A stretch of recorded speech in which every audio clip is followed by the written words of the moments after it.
दोस्तों नमस्कार। मुकनेक India TV से मैं हूं भास्कर सुमन। दोस्तों आज हरियाणा में बम्पर वोटिंग हो रहा है। पिछले चुनाव के मुकाबले औसतन बहुत ज्यादा यानी बढ़कर वोटिंग हो रहा है और कांग्रेस की ओर ज्यादा रुझान दिखाई दे रहा है। अगर से सर्वे और अभी लोगों के जो ओपिनियन आ रहे हैं उससे ये पता लग रहा है कि वहां पर कांग्रेस की ओर लोगों का ज्यादा रुझान है और कांग्रेस को ज्यादा वोटिंग मिल रही है इस साल। कुल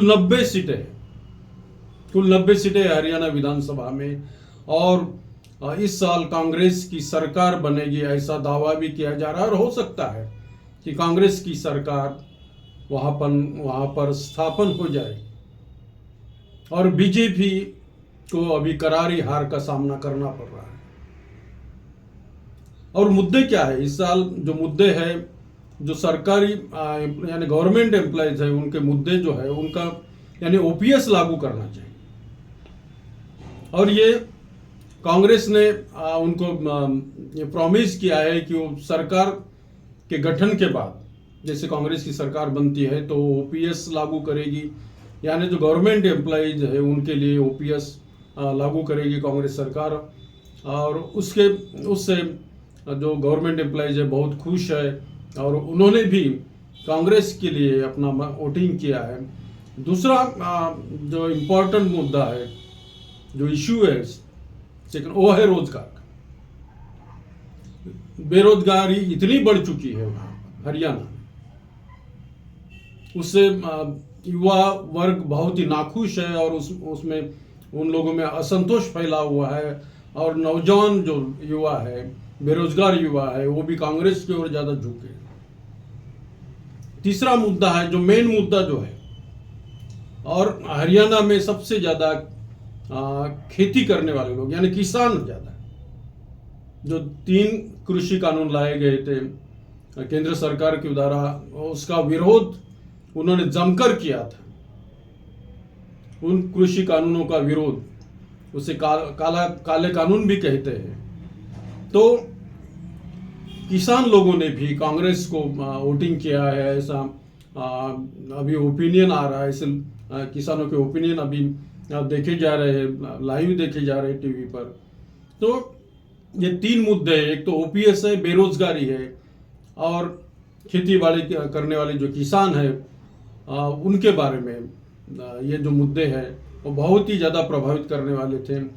और इस बार कांग्रेस की वहाँ पर यानी कांग्रेस की लॉटरी अभी निकल चुकी है ऐसा समझ लीजिए कि, और कांग्रेस की सरकार का गठन होना अभी तय हो चुका है। बीजेपी की करारी हार होती दिखाई दे रही है। दूसरी ओर जुलेना से विनेश फोगाट खड़ी, बम्पर वोटिंग हुआ है वहां पर। जुलेना क्षेत्र में बम्पर वोटिंग हुआ है। विनेश फोगाट जो है ओलंपिक स्टार है, ओलंपिक खिलाड़ी है और विनेश फोगाट पर जो इंजस्टिस हुआ था, अत्याचार हुआ था, उसके बाद में उसने कांग्रेस पॉलिटिक्स में चले गए और कांग्रेस का दामन थाम लिया और कांग्रेस ने उन्हें जुलेना से टिकट दिया और वहाँ पर उस क्षेत्र में जुलेना में बहुत ही बम्पर वोटिंग हुआ है और विनेश फोगाट की जीत बिल्कुल तय है। तो कुल मिलाकर कांग्रेस का चुनकर आना अभी तय हो चुका है और उसी के साथ साथ अभी महाराष्ट्र में भी चुनाव होने वाले हैं। यहाँ भी जो जनाधार कांग्रेस की ओर बढ़ता दिखाई दे रहा है, जो रुझान है लोगों के वो कांग्रेस की ओर झुक गए हैं।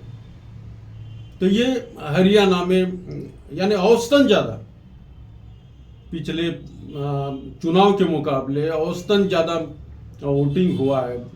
अभी तक 45% ऐसा वोटिंग हुआ है और अभी और ज्यादा हो सकता है। तो ये कुल मिलाकर कांग्रेस की अभी बल्ले बल्ले हो रही है। कांग्रेस के जो उम्मीदवार हैं अभी चुनकर आने की स्थिति में है और बीजेपी को अभी करारी हार का सामना करना पड़ रहा है और हो सकता है बीजेपी की बहुत ही कम सीटें वहाँ पर चुनकर आएगी और कांग्रेस की कम से कम 50 या 60 से ज़्यादा सीटें आने की संभावना बताई जा रही है। तो धन्यवाद दोस्तों, आज के लिए बस इतना।